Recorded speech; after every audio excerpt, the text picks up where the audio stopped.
Assalamualaikum warahmatullahi wabarakatuh. Good morning, everyone. My name is Bambang Putra. I'm from class 5TC, and today I'm going to present my midterm project for English morphology. So it's focusing on the Sasak language because I chose Sasak language and to analyze. And Sasak language is my mother tongue too. And in this presentations, we will discuss how morphological process appear in Sasak, including inflections, derivations, and I choose reduplications and borrowing, and how they can be compared with English morphology. The first one is Sasak words and their meanings. First, there are 25 words in Sasak language, but I will mention only 5 words. And let's look at some example of Sasak words and their meanings in English here. These examples show the rich vocabulary and how meanings can change with affixes or repetitions.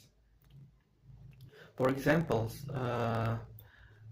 Betangko means get dressed, and then Onya means be careful, and then the next is Berangan means have feelings or have to someone, and then Bebaturans means make friends. Bepayas means make up. As we continue, we will notice many words begin with the prefix be, which plays an important role in forming verbs in Sasak. These examples will help us identify a pattern in Sasak morphology later on. The next is morpheme breakdowns and analysis. Now, let's analyze the morpheme breakdowns of several Sasak words. And here we can see that many words in Sasak are formed through derivational process. That is a process that create new words or change word class.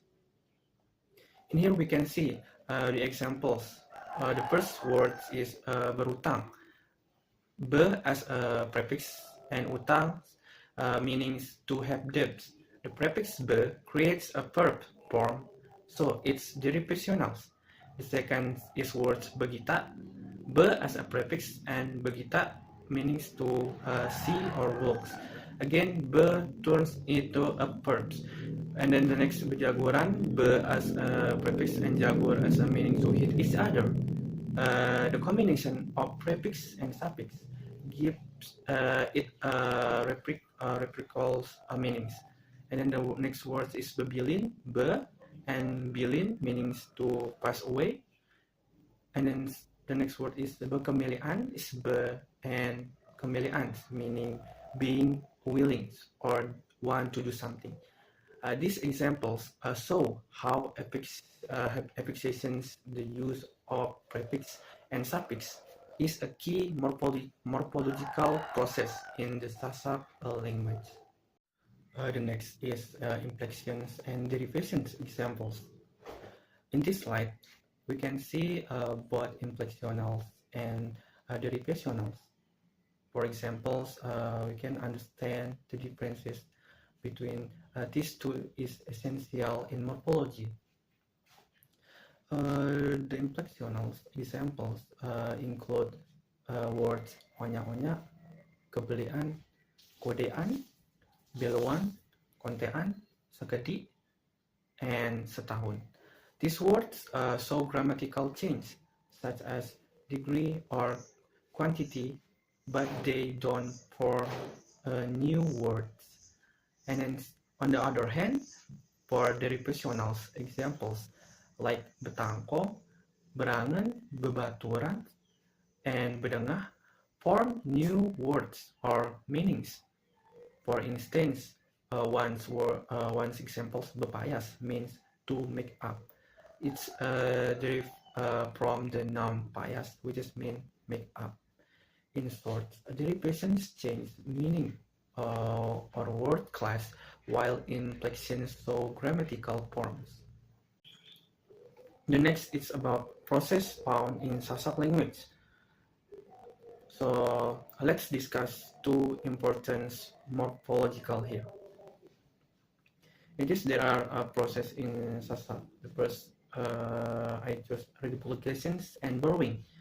The first is reduplications or word repetitions is very common in Sasak. For example, words onya-onya means be careful, and second is word adeng-adeng means slowly. The repetitions adds emphasize or expresses continuous actions.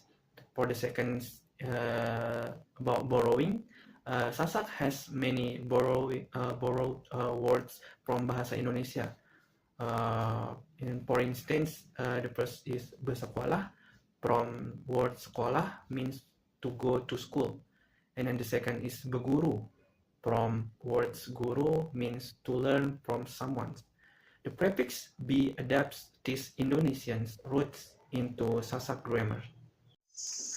The next is comparisons with English morphology.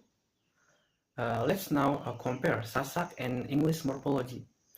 In reduplications, Sasak use full reduplications like word onya-onya or words adeng-adeng, while English only use Fartian reduplication such as chit-chat or zigzag. In both languages, reduplications often expresses repetitions, intensity or emotions rather than grammatical meaning. And then second, in borrowing, Sasak borrows mainly from bahasa Indonesia, especially for modern or educational terms. Meanwhile, English borrows from many languages such as French, Latin, Greek, or Arabic, with examples like words cafe, ballet, or algebra. And borrowings enrich both language by adding new vocabulary and cultural concepts. And then Sasak integrates borrowed words by adding be or an, while English adapts them to its own epic system. For example, caves, which is challenges in word analysis that I face is during this project. I faced some challenges in analyzing the words, especially the main difficult is distinguish between inflectional and derivational forms. Some affixes, especially be and an, have more than one function, which make classifications tricky. And then another challenge was translate some meaning in Sasak are not exactly equivalent to English or Indonesian. So I have to carefully to compare across language to get the most accurate interpretations. And then despite these challenges, this project helped me understand how morphology works, not only in English, but also in regional language like Sasak as my mother tongue and my local language. To conclude this material, the Sasak language demonstrates rich and productive morphological process, especially affixations, reduplications, and borrowing. By comparing Sasak with English, we can see both have a unique and shared linguistic features. This study deep by understanding of how words are formed and how meaning is structured through morphology. And then maybe that's all. Thank you so much for your attention. Wassalamualaikum warahmatullahi wabarakatuh.